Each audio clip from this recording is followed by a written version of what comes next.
My wife said, "You are poor," and left me. Then she invited me to her wedding. My arrival shocked her. Picture this.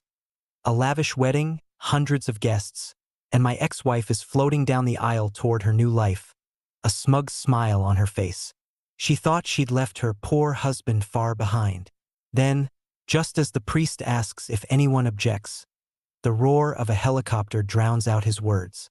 All eyes turn to the sky as it lands on the lawn. The doors open and I step out. The look on her face wasn't just shock.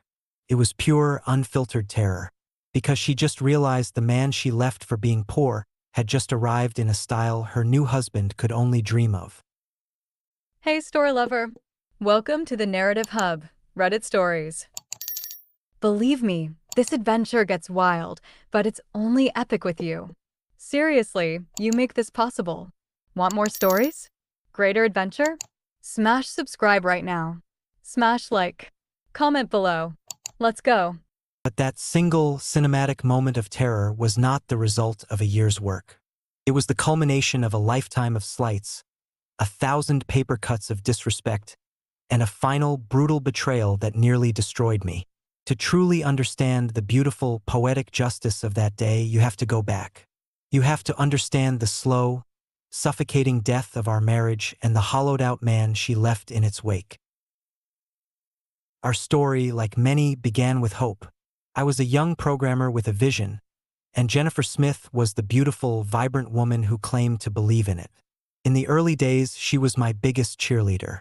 She'd bring me coffee as I coded late into the night, listen to my rambling explanations of logistics algorithms, and tell me I was a genius destined for greatness. We married young, fueled by love and a shared dream of the future. The problem was, my dream was about building something from scratch, and hers was about arriving at a destination of wealth and status as quickly as possible. For a time, our paths seemed to run parallel, but they were destined to diverge. The first crack in the facade appeared at a dinner party. It was hosted by her old college friend, Kimberly Brown, and her husband, a smarmy investment banker. Their home was a palace of glass and steel overlooking the city, a monument to effortless wealth. I felt like an imposter the moment I walked in, my off-the-rack suit feeling like a cheap costume. "James, so good to finally meet you," Kimberly said, air-kissing Jennifer before turning to me with a smile that didn't reach her eyes. "Jennifer tells us you're in computers?" "Software development," I corrected gently. "I'm building a platform to optimize supply chain management." The banker husband, Mark Moore, chuckled into his glass of wine. "Right? So logistics, trucking and boxes." "It's a bit more complex than that," I started, trying to explain the predictive analytics model.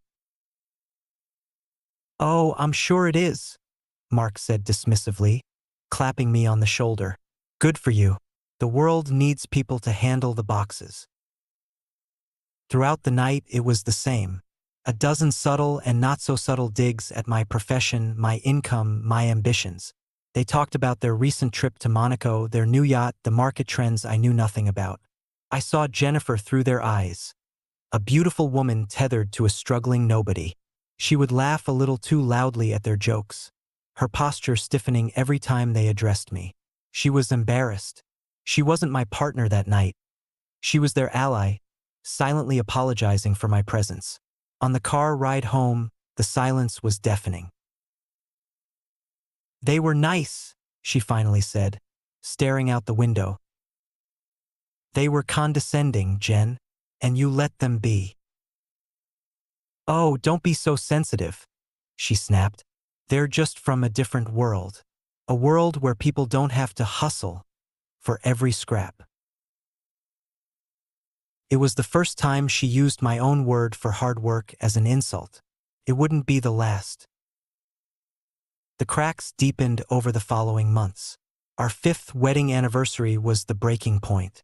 I had been working around the clock for weeks, on the verge of landing a contract with a mid-sized distribution company. It was the deal that was supposed to change everything, the proof of concept I needed to attract serious investors. It was our lifeline. The final presentation was scheduled for the day of our anniversary. I told myself that closing the deal would be the best anniversary gift I could possibly give her. I was in the zone, running on fumes and caffeine, rehearsing my pitch in my head. The day slipped by in a blur of spreadsheets and frantic energy. The presentation was a success. They were impressed. They didn't sign on the spot, but the verbal commitment was there. I was ecstatic. I drove home, my mind racing with the possibilities, a triumphant smile on my face for the first time in months. I walked into a dark, silent apartment. A single suitcase was packed by the door. Jennifer was sitting on the couch, her face a cold, hard mask. "Hey, you're not going to believe what happened," I started, my voice full of excitement. "I made a reservation," she said, her voice flat and dead.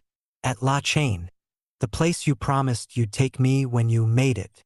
I sat there for 2 hours by myself, James, on our anniversary." The blood drained from my face. In the chaos of the pitch, I had completely forgotten. It was unforgivable, a catastrophic error. "Jen, I am so sorry. The meeting, it went great. I think we got it. This is what we've been waiting for." "Stop," she commanded, standing up. "Just stop. I don't want to hear about the meeting. I don't want to hear about your vision anymore. I want a life. I want a husband who remembers our anniversary. I want a husband who isn't constantly sacrificing our present for a future that is never going to arrive." "It is going to arrive," I pleaded, stepping toward her. "I'm so close, honey. This is it." She looked at me, and there was no love in her eyes. There was only pity and a deep, bottomless disappointment. "I'm going to my mother's," she said, picking up the suitcase. "I need some space. I need to think." She didn't go to her mother's. A week later, a friend told me they saw her having dinner with Anthony Wilson, the heir to the Wilson Holdings fortune. The space she needed was already occupied. The distribution company backed out. A bigger competitor undercut my bid at the last minute. It was the final nail in the coffin. That loss, combined with Jennifer's departure, created the perfect storm for our final, brutal confrontation. She came back to the apartment a few weeks later, not to reconcile, but to collect the rest of her things. I had tried to salvage the company, but it was no use. We were out of cash, out of time. I was a failure. She walked in, taking in the messy apartment, the stacks of unpaid bills on the counter, and me, a disheveled wreck of a man.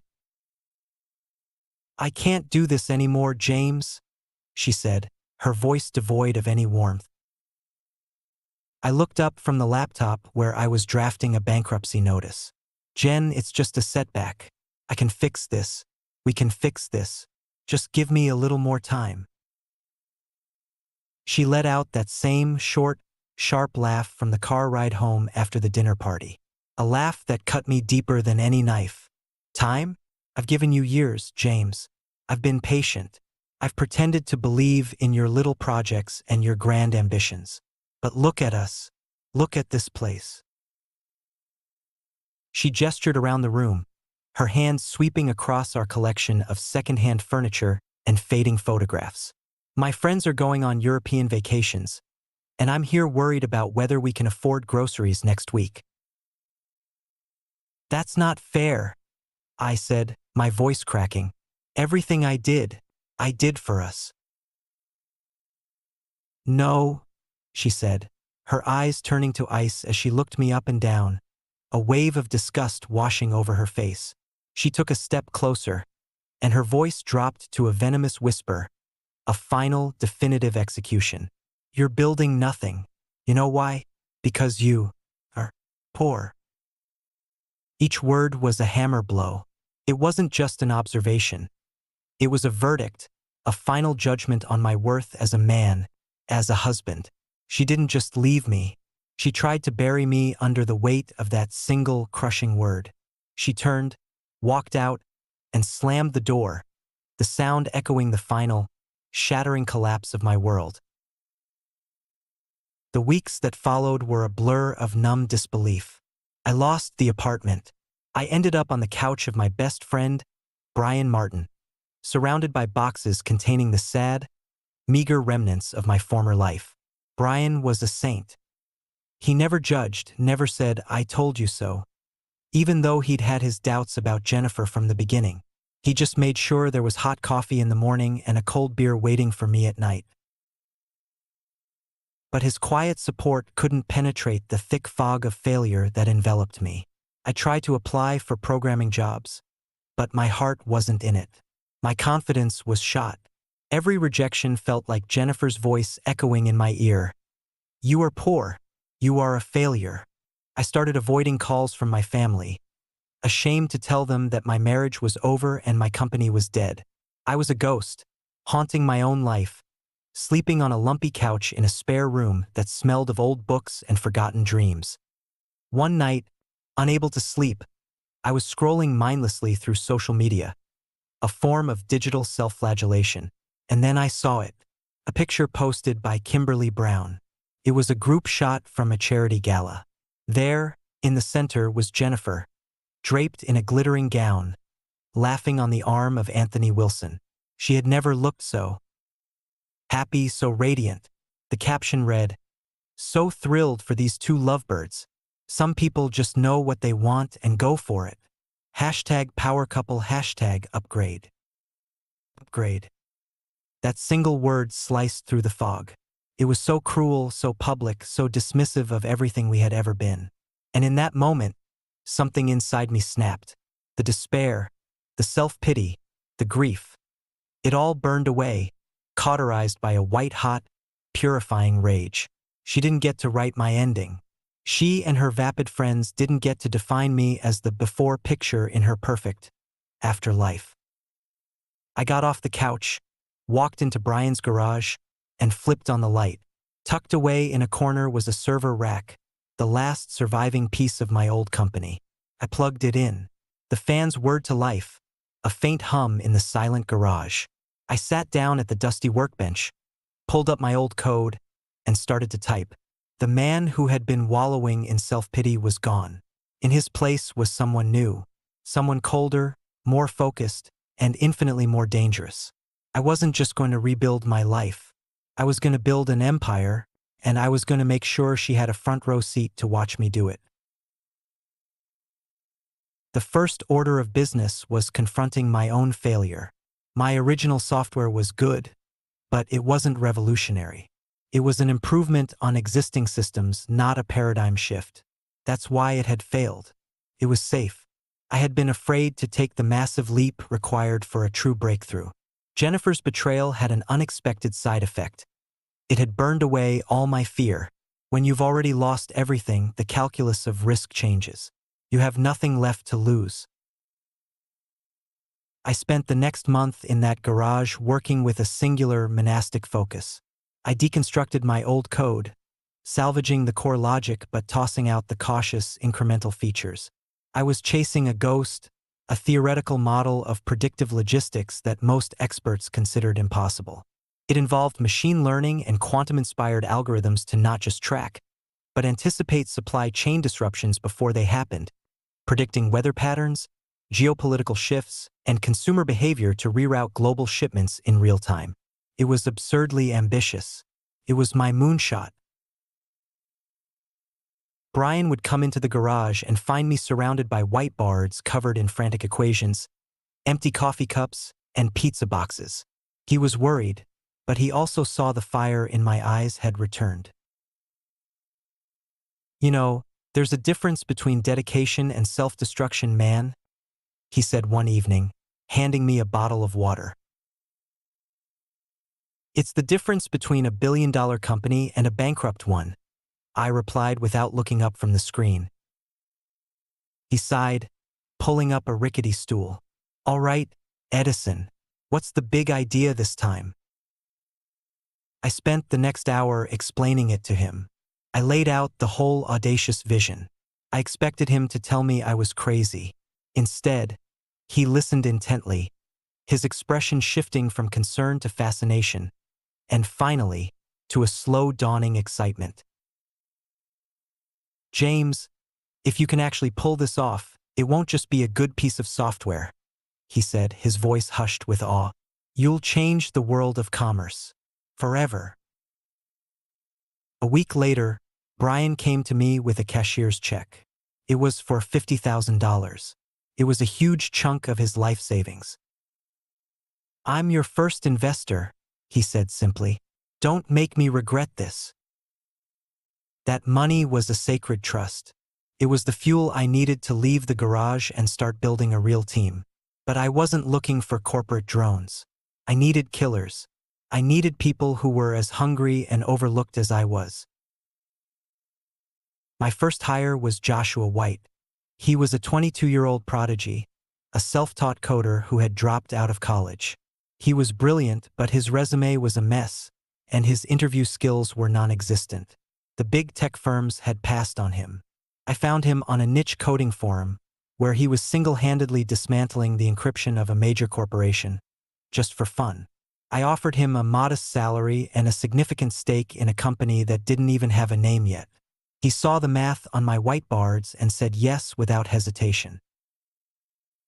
My second hire was Stephen Taylor, a 50-year-old veteran of the industry. He was the opposite of Joshua, a seasoned project manager who had been laid off from a tech giant in a round of corporate restructuring. He was considered too old, too set in his ways. But I saw a man with decades of experience and a massive chip on his shoulder.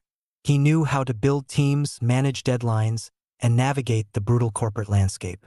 He was the structure our chaotic genius needed.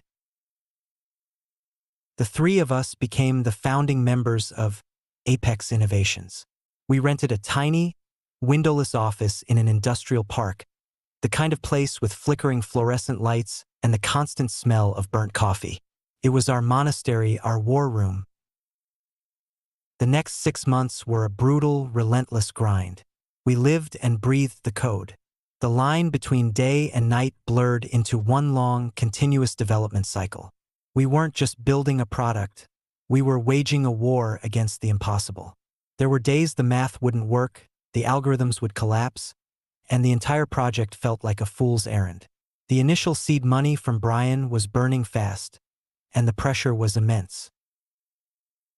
We hit our first major crisis 3 months in. A rival startup, run by a slick CEO named Mark Moore, the same condescending banker from Kimberly's dinner party, somehow got wind of what we were building. They began aggressively poaching talent and started developing a knockoff version of our concept. It was a race against time.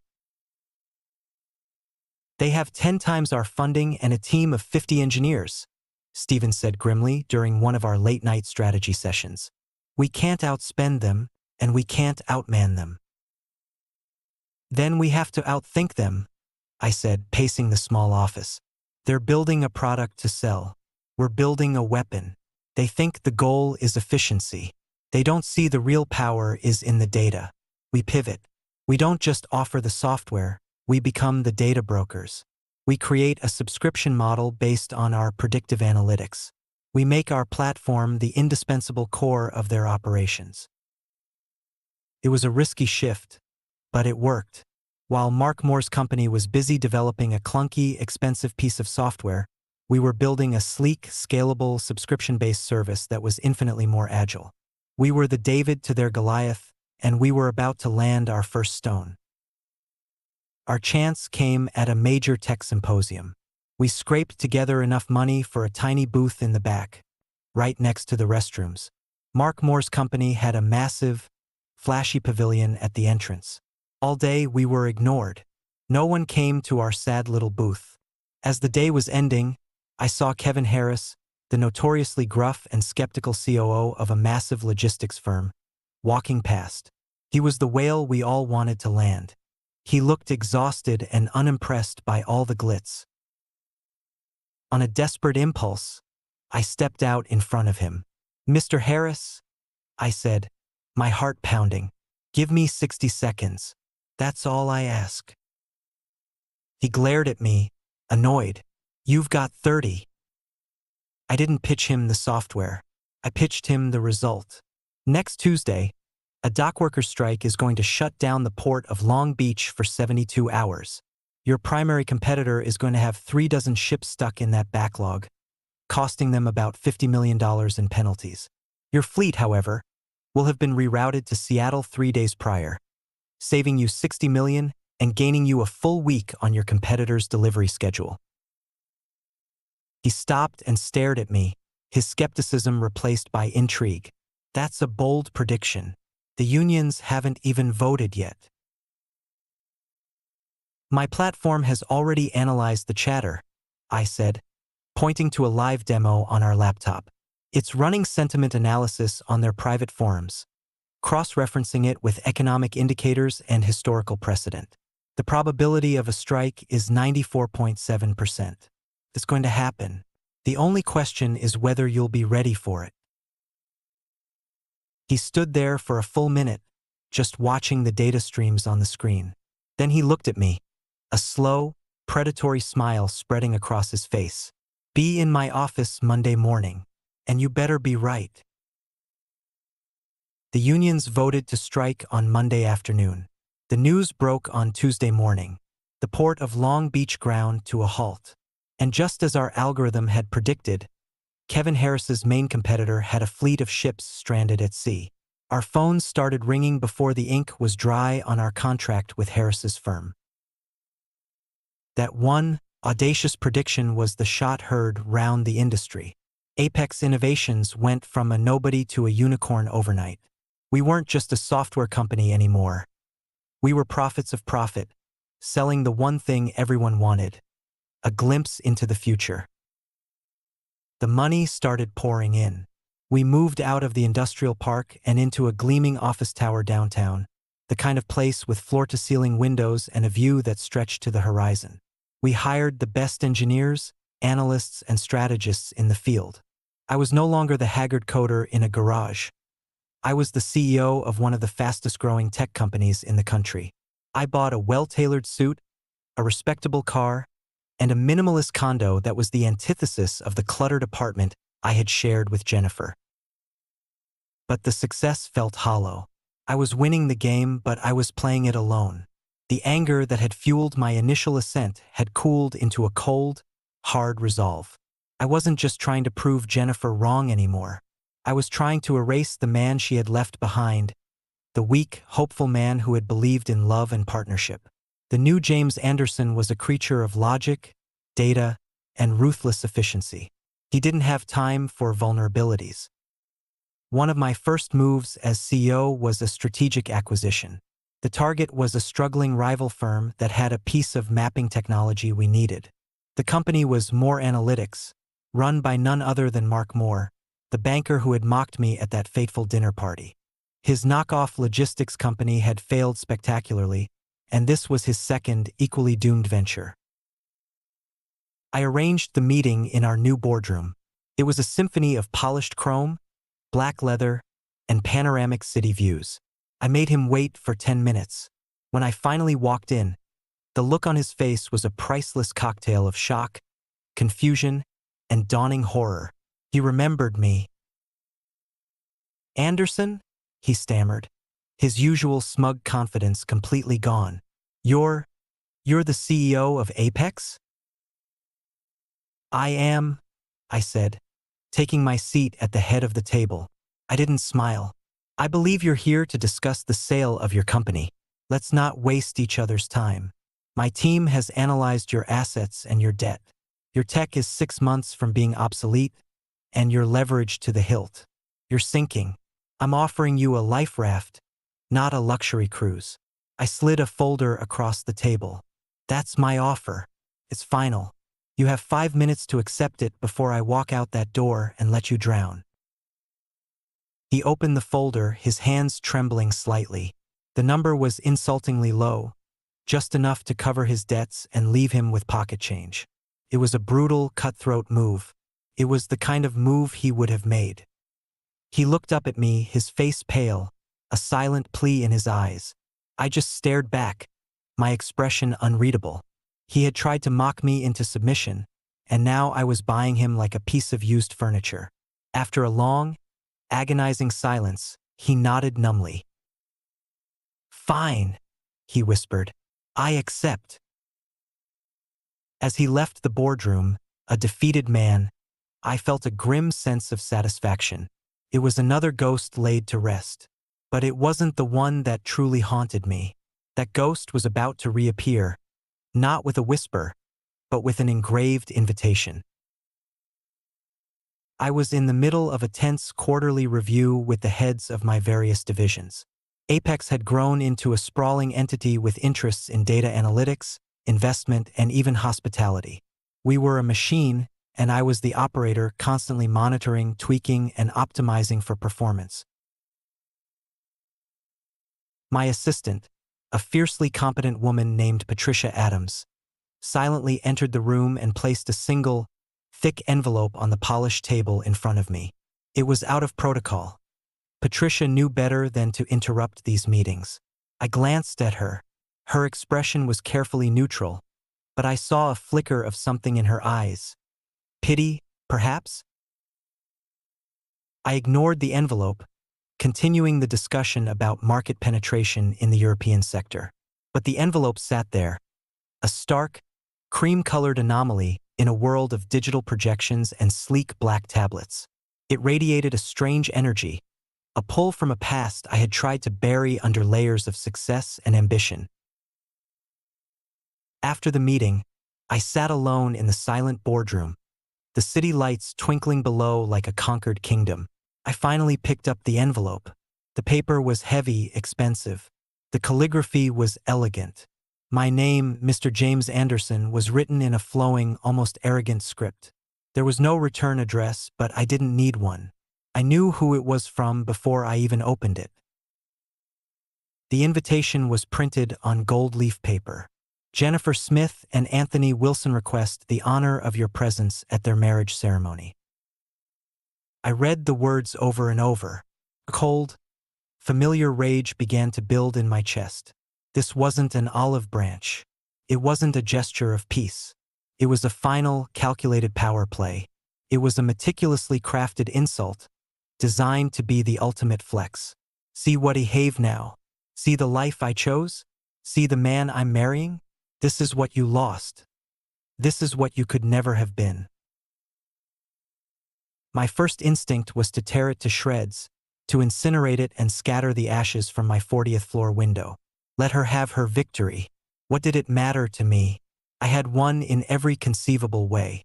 I was wealthier, more powerful, and more successful than her new fiancé and his entire crumbling dynasty. But as I stared at the invitation, I realized it wasn't just an insult. It was an opportunity for a final, public, and definitive closing of this chapter of my life. She had tried to define me with 3 words. I would now define her with a single, unforgettable act. I buzzed Patricia on the intercom. Get me everything you can on Wilson Holdings and Anthony Wilson. I want financials, liabilities, personal assets, the works. I want to know what he eats for breakfast, and I want it on my desk by morning. Sir, she replied, her voice cautious. Our investment division already has an active file on Wilson Holdings. It's sensitive. Unsensitize it, Patricia, I said, my voice cold and hard, and get my pilot on the line. I want the helicopter ready for a personal trip on the 15th of next month. I leaned back in my chair, the invitation held between my fingers. A slow, predatory smile spread across my face. She thought she was inviting a ghost to her wedding. She had no idea she had just invited the man who owned the graveyard. The dossier Patricia delivered the next morning was better than I could have possibly imagined. It was a thick, spiral-bound volume of failure, a detailed autopsy of a dying company. Wilson Holdings was a classic case of generational decay. The grandfather had built a manufacturing giant. The father had managed to coast on that reputation. The son, my dear Anthony, was a playboy with a business degree who had spent his adult life driving the company into the ground with a series of disastrous vanity projects and boneheaded decisions. They were leveraged to the hilt, bleeding money, and weeks away from defaulting on their primary loans. And as Patricia had hinted, the sensitive part was a beautiful, karmic twist. The primary holder of their debt, the entity that had been quietly buying up their loans from various banks for the past 6 months, was a small, unassuming investment firm called North Star Capital. North Star Capital was a wholly owned subsidiary of Apex Innovations. I laughed. It started as a low chuckle and grew into a full-throated, cathartic laugh that echoed through my cavernous office. It was perfect. Anthony wasn't marrying Jennifer for her sparkling personality. He was desperate. He needed a cash infusion, and Jennifer, with her assumed sophistication and connections, was probably part of his Hail Mary pass to attract new investors. He was selling a lie and she was buying it hook, line, and sinker. The man she was leaving her poor husband for was, in fact, far poorer than I had ever been. My poverty had been a temporary lack of cash flow. His was a permanent, systemic, and terminal rot. But the universe wasn't done handing me gifts. Later that week, I was in a quarterly review with the head of my hospitality division. We were going over the performance of our luxury properties. As he scrolled through a list of event bookings for our flagship lakeside estate, the Serenity Gardens, a name caught my eye. "Hold on," I said, leaning forward. "Go back one slide." There it was in black and white. Event: Wilson Smith wedding. Date: September 15th. Client: Mr. Anthony Wilson. Status: pending final payment. I stared at the screen, the pieces clicking into place with a profound, almost cosmic sense of satisfaction. I not only owned her fiancé's company, but I also owned the very stage upon which she was planning to parade her victory. The level of control I now had was absolute. I could cancel the wedding with a single phone call. I could bankrupt his family with a single email. I could destroy them both without ever leaving my office. But that was too easy, too clean. It lacked the personal touch, the theatricality that such a profound betrayal deserved. She hadn't just emailed me that she was leaving. She had stood in our home, looked me in the eye, and gutted me with 3 carefully chosen words. My response had to be equally personal. It had to be delivered to her face, in front of everyone she knew, at the precise moment of her greatest triumph. I began to formulate a plan not just as a businessman but as a dramatist. Every detail had to be perfect, every move calculated for maximum impact. I met with my legal team to have the acquisition papers for Wilson Holdings drawn up and finalized. The official takeover would be timed for 9 a.m. on the morning of the wedding. I had my finance department prepare 2 documents. The first was a detailed, itemized invoice for the entire wedding, the venue, the catering, the flowers, the band, everything. The second was a receipt, marking the entire bill as paid in full, with the payer listed as the Anderson Foundation, a philanthropic entity I had recently established. I even scheduled a brief, discreet meeting with the head of security for the venue. I didn't tell him the whole plan, only that I was the owner of the parent company and would be arriving as a special guest. I gave him a photo of myself and told him that my arrival might be unconventional and that his staff was not to interfere under any circumstances. The man, a former military professional, simply nodded and said, "Understood, Mr. Anderson." The final piece was the delivery system. I needed something that would convey a message of such overwhelming power that it would be undeniable. A fancy car was too common. I needed something that would literally descend from the heavens. The company helicopter was the perfect choice. It was audacious, arrogant, and utterly disruptive. It was everything I had become. As the day of the wedding approached, a strange calm settled over me. There was no anger left, no burning rage. There was only a cold, crystalline focus, the feeling a grandmaster has when he sees the entire board and knows, with absolute certainty, that checkmate is inevitable. This wasn't about love or hate anymore. It was about closing a loop. It was about balancing the cosmic scales. She had thrown me into the abyss. I was about to show her what I had built there. I picked up the phone and dialed the RSVP number on the invitation. The wedding planner, a flustered woman with a harried voice, answered. "Yes, this is James Anderson," I said calmly. "I'll be attending. Please reserve a seat for me. Right at the front." I paused, savoring the moment. "And one more thing. There seems to be an issue with the groom's credit card for the final payment. Don't worry about it. I'll be handling the bill personally. Send the final invoice directly to my office." There was a confused silence on the other end of the line. Before she could ask any questions, I hung up. The trap was set. All the pieces were in place. All I had to do now was wait for the curtain to rise. The morning of the wedding was bright, clear, and nauseatingly beautiful. From my perspective, looking down from the helicopter, the Serenity Gardens estate was a perfect jewel of green lawns and sparkling blue water. It was a fairy tale setting, meticulously designed to create an illusion of perfect, everlasting happiness. An illusion I was about to shatter. As we began our descent, I started to feel a flicker of something unexpected. Not nervousness, but a profound sense of melancholy. I thought about the man I used to be, the hopeful, slightly naive young man who had once stood at an altar and promised to love Jennifer Smith for better or for worse.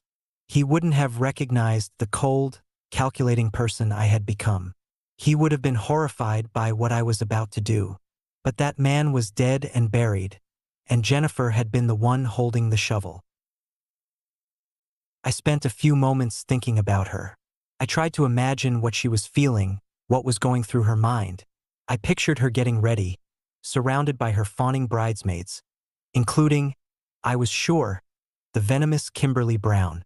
I could see her, practicing her radiant smile in the mirror, feeling the weight of the expensive dress, the sparkle of the new diamonds on her ears. To her, this wasn't just a wedding. It was her coronation. It was the moment she finally shed the skin of her mediocre past and ascended to her rightful place in the social stratosphere. She would be feeling a sense of triumph, of vindication. Every decision she had made, every person she had stepped on to get here, would feel entirely justified in this moment. The dramatic irony was so thick, it was almost suffocating.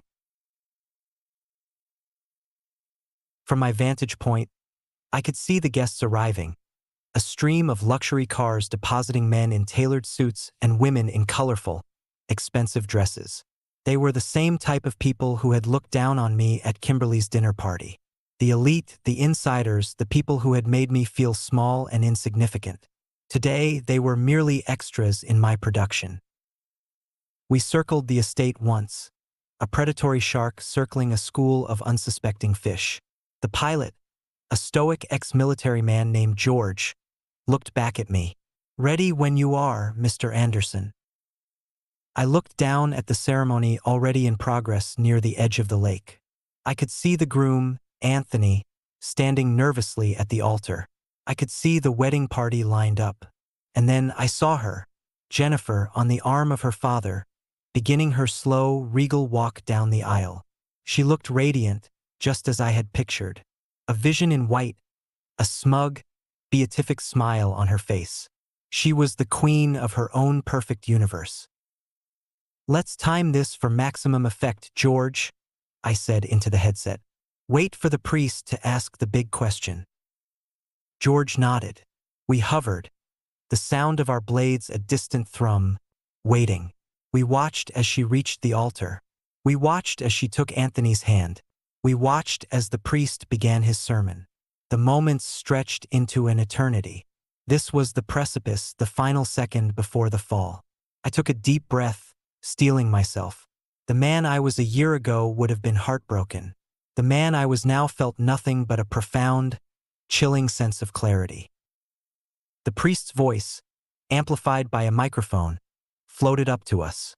"If anyone can show just cause why they may not be lawfully joined together, let them speak now or forever hold their peace."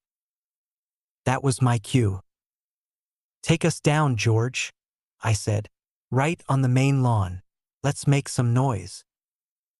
George pushed the cyclic forward, and the helicopter dipped into a steep, aggressive descent. The distant thrum of the blades escalated into a deafening, disruptive roar. We descended upon the tranquil scene like a bird of prey, the powerful downdraft whipping through the carefully arranged flowers, sending programs and champagne flutes scattering across the lawn. The guests gasped, shielding their faces, their elegant updos and expensive suits thrown into disarray.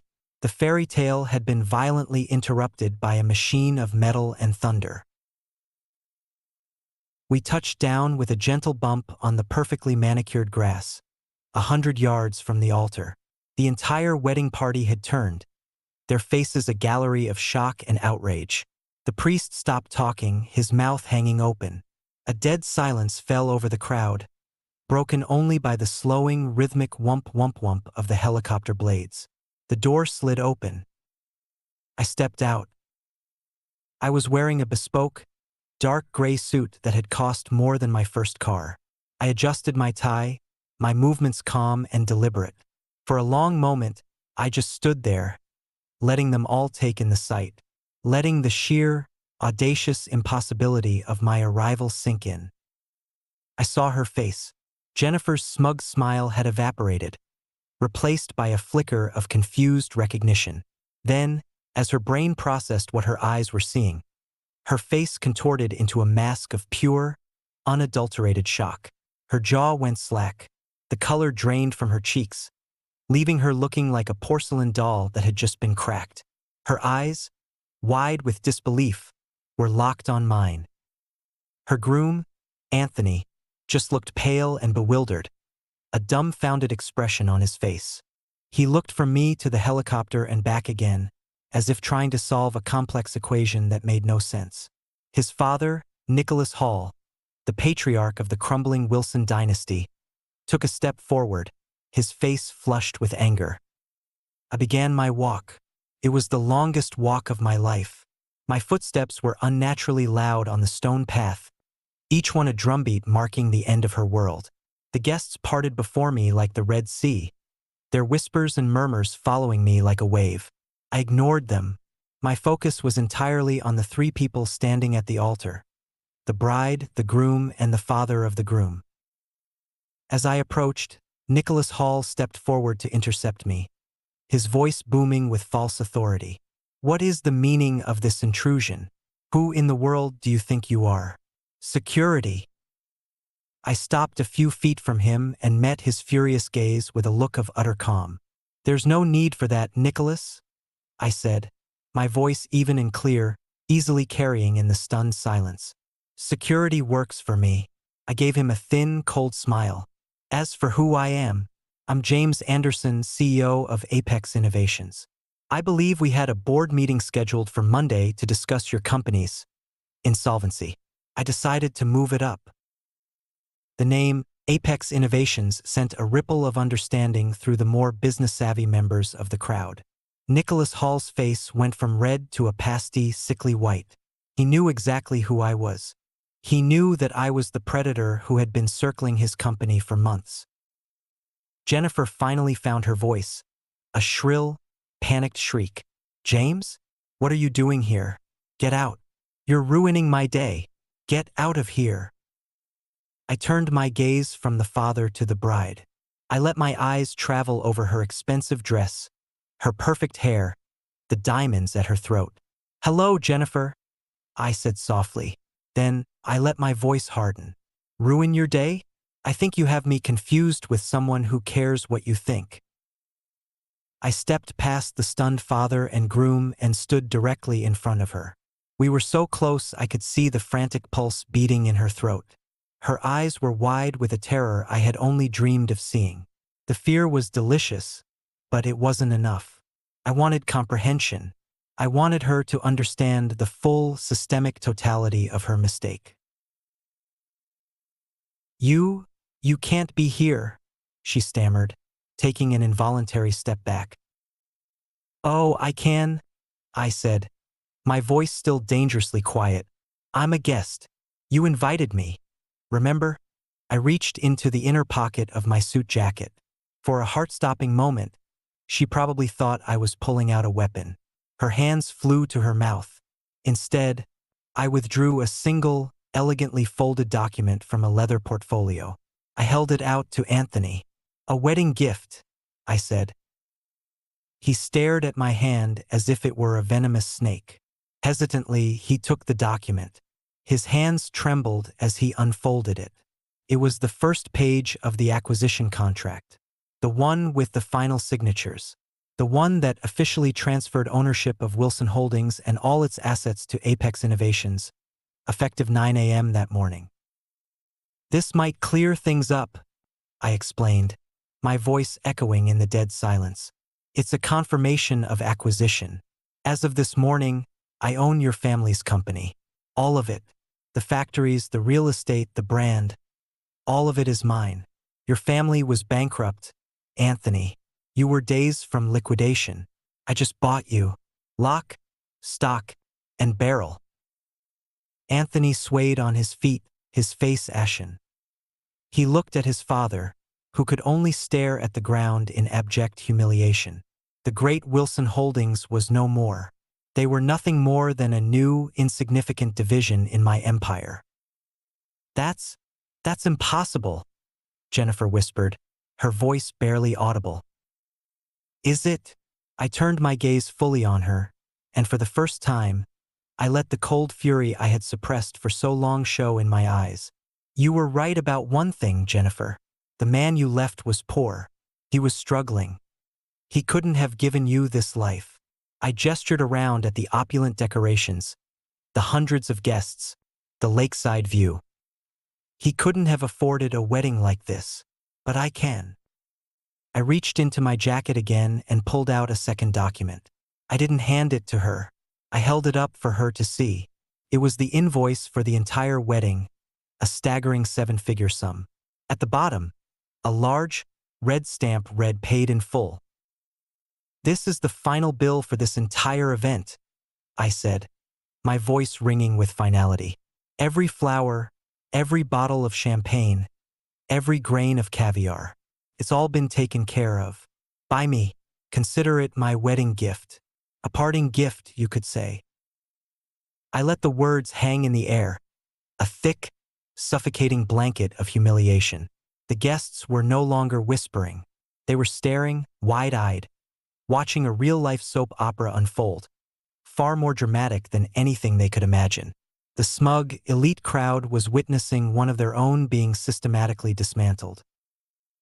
I looked from her horrified face to Anthony's broken one. "You wanted a rich man, Jennifer. You should have checked the financials first. You left a man who was building an empire for a boy who had just inherited a ruin." I took the paid invoice and the acquisition document from Anthony's limp hand. I folded them together and tucked them into the front of his tuxedo jacket. A final, intimate act of dominance. "Congratulations to the happy couple," I said, my voice dripping with irony.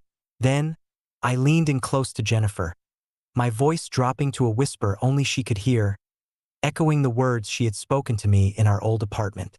"Who's poor now?" I watched the last vestiges of fight drain out of her. Her face crumpled, the carefully constructed mask of the beautiful, triumphant bride shattering into a million pieces. In its place was the face of a terrified, cornered animal, finally realizing that the cage it thought it had escaped had just been replaced by a much larger, more inescapable one. Her perfect day, her perfect new life, had been utterly and irrevocably destroyed in less than 5 minutes. There was nothing more to say. The performance was over. My work was done. I gave them one last, lingering look. I looked at Jennifer's tear-streaked face, at Anthony's vacant stare, at Nicholas Hall's posture of utter defeat. I took in the scene of the stunned guests, the half-finished ceremony, the beautiful decorations that now seemed like a mocking monument to their folly. I felt a grim, hollow sense of victory. The gaping wound she had left in my life had finally been cauterized. Without another word, I turned my back on the wreckage. I walked away. The silence held until I was halfway back to the helicopter. Then, Behind me, the chaos erupted. I heard a woman, it sounded like Jennifer, let out a heart-wrenching sob. I heard the raised, panicked voice of Nicholas Hall arguing with his son. I heard the frantic murmuring of the guests as the shocking reality of what they had just witnessed began to sink in. I didn't turn around. I didn't want to see it. It was their mess to wallow in. The wedding planner, a woman I now technically employed, was standing near the helicopter. As I approached, she simply looked at me with a mixture of awe and terror and gave a slight, respectful nod. George, my pilot, opened the door for me. I stepped inside, the plush leather of the seat feeling cool and comforting. As the helicopter lifted off, I looked down one last time. The scene below was one of complete disarray. Guests were starting to leave, flocking to their cars. The wedding party was in a heated, gesticulating argument at the altar. And in the middle of it all, I saw her, Jennifer. She had collapsed into a chair, a solitary, pathetic figure in a ridiculously expensive white dress. She was no longer the queen of her own coronation. She was just a woman who had made a terrible, life-altering bet and had lost everything. As we flew away, leaving the chaos behind, the city skyline came into view. My city, my kingdom. The adrenaline began to fade, replaced by a profound, echoing emptiness. The revenge was sweet, yes, but it tasted of ash. The thrill of victory was fleeting. The rage that had driven me for so long had been spent, leaving a void in its place. I had proven her wrong. I had won. But what exactly was the prize? A week passed. The story of the wedding that wasn't became the stuff of legend among the city's elite, a whispered cautionary tale of ambition and hubris. The business world was far less subtle. The news of my hostile takeover of Wilson Holdings was a major story, praised as a brilliant and ruthless strategic move. Apex Innovations' stock soared. To the world, I was a conquering hero, a titan of industry. In the sterile silence of my condo, I just felt tired. The machine I had built was running itself now. The teams were in place, the strategies were executing. For the first time in over a year, I had time to think, to breathe. And I didn't like the silence. It was filled with the ghosts of my past and the uncertainty of my future. I had spent every waking moment focused on a single goal, revenge. Now that it was achieved, I felt adrift. Brian Martin came over to my condo one evening. He found me sitting on the balcony, nursing a glass of whiskey, staring out at the city lights.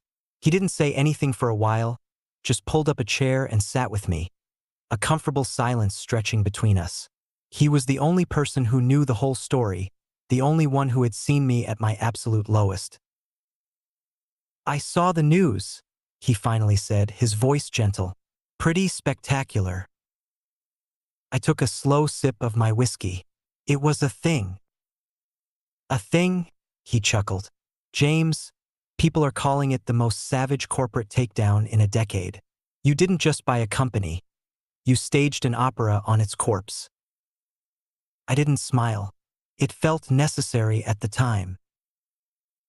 "I get it," he said, his tone turning serious. "She deserved it.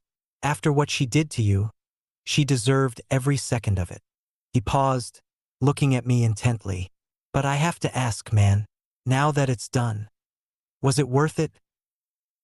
That was the question, wasn't it? The one I had been asking myself all week. I had dedicated more than a year of my life to this pursuit. I had sacrificed sleep, health, and any chance of a personal life. I had become a cold, calculating machine, all to orchestrate one perfect moment of vengeance. Was it worth the cost? I thought about Jennifer's face in that final moment. The shock, the terror, the comprehension. I thought about the grim satisfaction I had felt. And then I thought about the profound emptiness that followed. "The revenge itself?" I said, swirling the amber liquid in my glass. "No, that feeling lasted about 5 minutes. It was like eating a meal you've been craving for a year, only to find it's made of cardboard. It fills you up, but it doesn't nourish you. I turned to look at my friend, the man who had believed in me when I was sleeping on his couch. But the process, the fight, building Apex from nothing, proving to myself that I could not only survive what she did to me, but thrive because of it, that was worth it. She thought her leaving was my end. She had no idea it was my beginning. Brian nodded slowly, a look of understanding on his face. So what now, oh great and powerful CEO? What do you do when you've already conquered the world? It was a good question. The anger had been my fuel for so long, and I wasn't sure what would power the engine now. I don't know, I admitted, and it was the most honest thing I'd said all week. For the first time in a long time, I actually don't have a plan. In the weeks that followed, I tried to answer that question. I started by dealing with the fallout of my own creation. I had my new management team at the former Wilson Holdings conduct a full audit. It was worse than I thought. Anthony and his father had been cooking the books for years, running the company like a personal piggy bank. There were grounds for serious legal action. My board of directors, a collection of ruthless sharks, urged me to prosecute. They wanted to make an example of them. I considered it. It would be the final, crushing blow, the ultimate victory, but the thought of it left a sour taste in my mouth. I had already humiliated them publicly. Dragging them through the courts felt gratuitous. It was the action of the old James, the one fueled by vengeance. I was trying to become someone else. In the end, I made a different call. I forced Nicholas Hall and Anthony Wilson into retirement, with a severance package that was just enough for them to live on, but not enough to ever wield power again. They had to sell their family home and their luxury cars to cover their personal debts. They were stripped of their status, their power, and their pride. They were rendered irrelevant. To me, that was a fate far worse than prison. As for Jennifer, she disappeared. After the wedding fiasco, she became a social pariah overnight. The same friends who had lauded her upgrade now treated her like a leper. She and Anthony broke up, of course. Her fairy tale had ended before it even began. I heard through the grapevine that she had moved back in with her mother in a small town upstate. The queen had been exiled from her own kingdom. I felt nothing. No pity, no satisfaction. Just nothing. She was a ghost, a footnote in a story that was no longer about her. With those loose ends tied up, I turned my attention inward, to my company and to myself. I started the Anderson Foundation, the same one I had used to pay for the wedding. At first, it was just a name, a tool for my revenge. But now I decided to make it real. I endowed it with a significant portion of my own fortune and tasked it with a simple mission: to fund and mentor promising young entrepreneurs from underprivileged backgrounds. I wanted to give people like the old me, the hungry, ambitious kid with a big idea and empty pockets, the chance they deserved. The chance I almost didn't get. It was through the foundation that I began to find a new purpose. I started spending less time in boardrooms and more time in community centers and college campuses, listening to the pitches of young, bright-eyed innovators. I saw my old self in them. The same fire, the same passion, the same terrifying mix of hope and desperation. But instead of seeing them as competition, I saw them as an opportunity. An opportunity to build something that mattered more than market share or stock prices.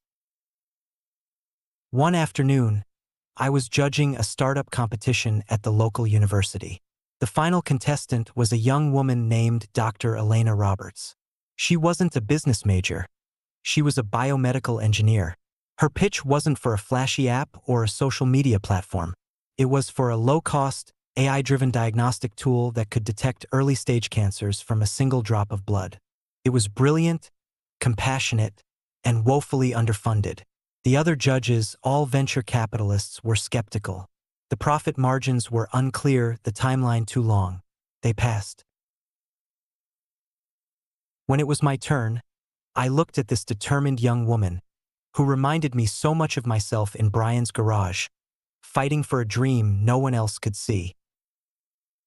"Dr. Roberts," I said, my voice clear and steady, The other judges are looking for a return on investment. I'm looking for a return on humanity. I closed my notebook. The Anderson Foundation will fund your project. Whatever you need. Let's go change the world. The look of stunned, tearful gratitude on her face was more satisfying than anything I had felt on Jennifer's wedding day. It wasn't the fleeting high of revenge. It was the deep, resonant warmth of purpose. Working with Elena and the foundation became my new obsession. Her project was complex and fraught with challenges, both scientific and logistical. It required a different kind of thinking than the cutthroat world of corporate takeovers. It required patience, collaboration, and a belief in a goal that was bigger than any one person. Elena was brilliant, fiercely dedicated, and completely unimpressed by my wealth or reputation. She challenged my assumptions, argued with my methods, and pushed me to be better. She saw me not as James Anderson, the ruthless CEO of Apex Innovations, but as a partner, a collaborator. For the first time in a long time, I felt like a part of a team where the goal wasn't just to win, but to create. We spent long hours in her lab, surrounded by the hum of machinery and the smell of antiseptic. We would argue over datasets, celebrate minor breakthroughs with cheap takeout, and talk for hours about science, ethics, and the future. She was the first person since Brian to see past the fortress I had built around myself. She saw the man I had been and the man I could still become. One evening, after a particularly grueling but successful series of trials, we were cleaning up the lab. "You're not what I expected, you know?" she said, wiping down a steel counter. "What did you expect?" I asked, a small smile playing on my lips. "I read the articles," she admitted. "The corporate barbarian, the Viking of venture capital. The stories about what you did to Wilson Holdings are legendary. I expected a monster in a suit." "Maybe I was, for a while," I said, my smile fading as I thought back. "Sometimes, to fight monsters, you have to become one." "But you're not one now," she said, her gaze direct and searching. "What changed?" I leaned against the counter and told her. I told her the whole story. About Jennifer, the breakup, the couch in Brian's garage, the all-consuming rage that had fueled me. I laid bare the ugliest, most painful parts of my past. I expected her to be repulsed, to see me as a petty, vengeful man. Instead, she just listened, her expression one of deep empathy. When I was finished, there was a long silence. "She didn't leave you because you were poor, James," Elena said softly. "She left you because she was.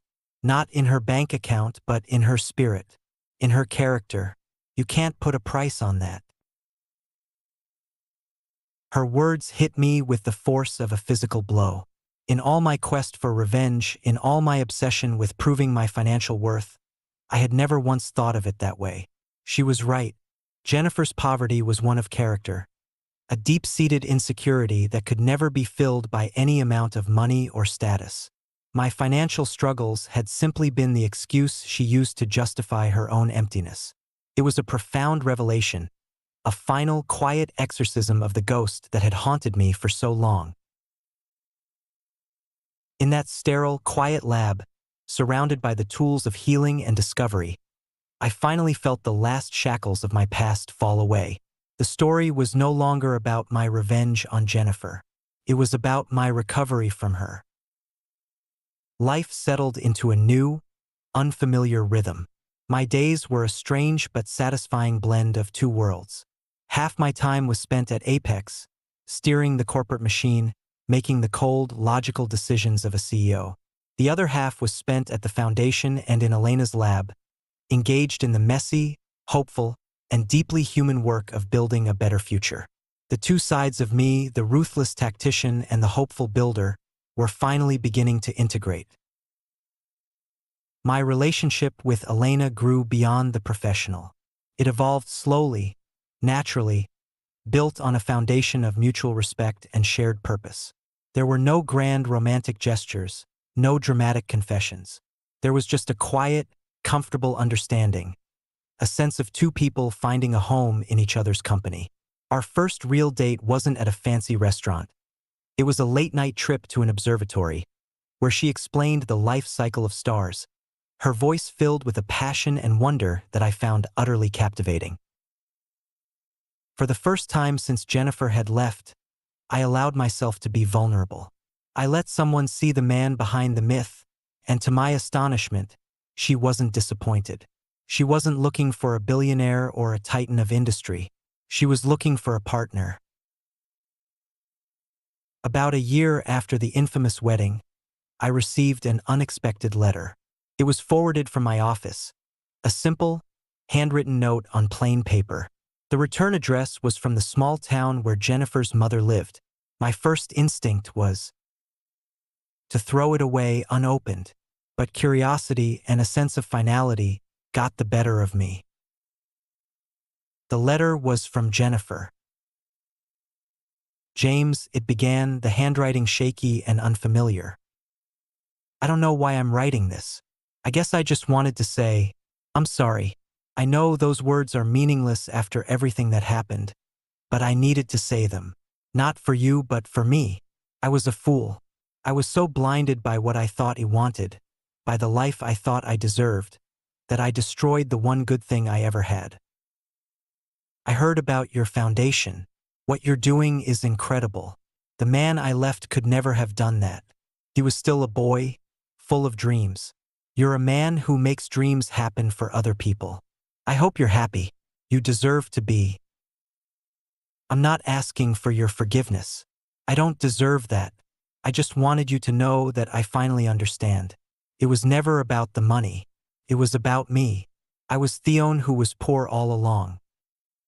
Jennifer. I read the letter 3 times. There was no anger, no satisfaction, no emotion at all. It was like reading a dispatch from a foreign country I had visited long ago. The words she used, poor, dreams, money, they felt like a different language now.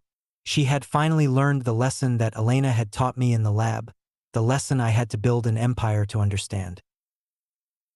I folded the letter, but I didn't throw it away. I placed it in a desk drawer, a final artifact from a buried life. She was right. I was happy, and my happiness had absolutely nothing to do with her. A few months later, I took a major step. I promoted my COO to CEO of Apex Innovations. I was stepping down. I would remain as chairman of the board, a guiding hand on the tiller, but my day-to-day involvement was over. The news shocked the financial world, but it felt right to me. The company had been born of my anger and my ambition, but it had grown beyond me. It no longer needed a warrior at the helm. It needed a steward. My war was over. I poured all my energy into the foundation and into Elena's project. The diagnostic tool, which we named HopeScan, was entering its final phases of clinical trials. The early results were revolutionary, exceeding even our most optimistic projections. It had the potential to save millions of lives. One day, Elena and I were standing on the balcony of my condo, the same balcony where I had sat with Brian, lost and adrift after my revenge. We were watching the sunset paint the sky in hues of orange and purple. It's funny, I said, thinking back. I bought this place as a monument, a statement to the world and to myself that I had made it, that the guy from the tiny, cramped apartment was gone. Is he gone? She asked, her head resting on my shoulder. I thought about it for a moment. I thought about his blind hope, his desperate need for approval, his crushing devastation. No, I said finally. He's not gone. I just integrated him. I learned from his mistakes. He was the one who dreamed of changing the world. I'm just the guy who finally figured out how to do it. She smiled, a warm, genuine smile that lit up her whole face. Well, I like that guy. Life, I had learned, wasn't a straight line. It was a spiral. You keep circling back to the same fundamental questions, but each time from a higher, more enlightened perspective. The question of my worth, which had once been tied to my net worth, was now tied to the value I could create in the world. The desire for partnership, which had once led me to a destructive relationship, had now led me to a creative and supportive one. The final piece of the puzzle fell into place on a quiet Tuesday afternoon. Elena and I were in the lab, reviewing the final trial data from HopeScan. It was conclusive. The technology worked. It was ready. We had done it. We stood in the silence of the lab, the reality of our achievement slowly sinking in. We hadn't just built a product, we had created a miracle. Millions of people would live longer, healthier lives because of the work we had done in this small, unassuming room. I looked at Elena, her face glowing with a mixture of exhaustion and pure, unadulterated joy. And in that moment, I felt a sense of peace that had eluded me my entire life. It wasn't the fleeting high of victory or the grim satisfaction of revenge. It was the deep, abiding contentment that comes from building something meaningful, something that will outlast you.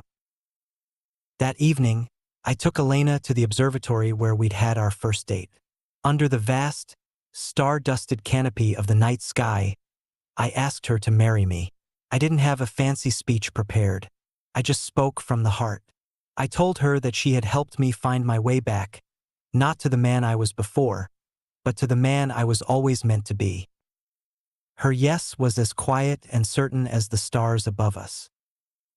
Our wedding was nothing like the lavish, disastrous spectacle I had once gatecrashed. It was a small, private ceremony, held at sunset on a quiet beach. The only guests were our closest friends and family: Brian, my parents, Elena's family, and the small, dedicated team of scientists who had helped us build HopeScan. There were no helicopters, no dramatic pronouncements. There was only the sound of the waves, the warmth of the setting sun, and the quiet joy of two people promising to build a future together. As I stood there, holding Elena's hands, I looked out at the faces of the people we loved. I saw Brian, my best man, grinning from ear to ear. I saw my parents, their eyes filled with tears of pride and happiness. And I felt a sense of belonging, of being truly home, that no amount of money could ever buy. The man Jennifer had called poor was gone. The man who had sought revenge was gone. In their place stood someone who understood that true wealth isn't measured in dollars or acquisitions, but in purpose, in connection, and in love. My story started with 3 words meant to destroy me: "You are poor," but in the end, they were the catalyst for my salvation. They forced me to dig deeper, to fight harder, and to ultimately discover what it truly means to be rich. It was a long, painful, and often brutal journey, but looking at my new wife, under the endless expanse of the cosmos, I knew with every fiber of my being that it had all been worth it. The final chapter wasn't about revenge. It was about redemption, and it was just beginning. In the years that followed, HopeScan became the new standard in medical diagnostics across the globe. The Anderson Foundation grew into a global force for good, launching dozens of young entrepreneurs who went on to solve some of the world's most pressing problems. My life with Elena was one of quiet joy and shared purpose. We had 2 children, a boy and a girl, who we raised not in the shadow of my wealth, but in the light of our values. I never heard from Jennifer again. She remained a ghost, a half-remembered character from the prologue of my life. Her story was a cautionary tale, but it was no longer my story. My narrative had moved on, to chapters filled with love, discovery, and a sense of profound peace. Occasionally, a young, ambitious entrepreneur at the foundation, having heard the legends, would ask me about the hostile takeover of Wilson Holdings. They would ask about the infamous wedding, their eyes gleaming with admiration for the ruthless tactician I had once been. I would always give them the same honest answer. The greatest victory of my life wasn't taking over that company. I'd tell them. It was what I did after. The revenge was an ending. The real challenge and the real reward is what you choose to build the day after you win. My name is James Anderson. I was once told that I was poor, and it was the best thing that ever happened to me.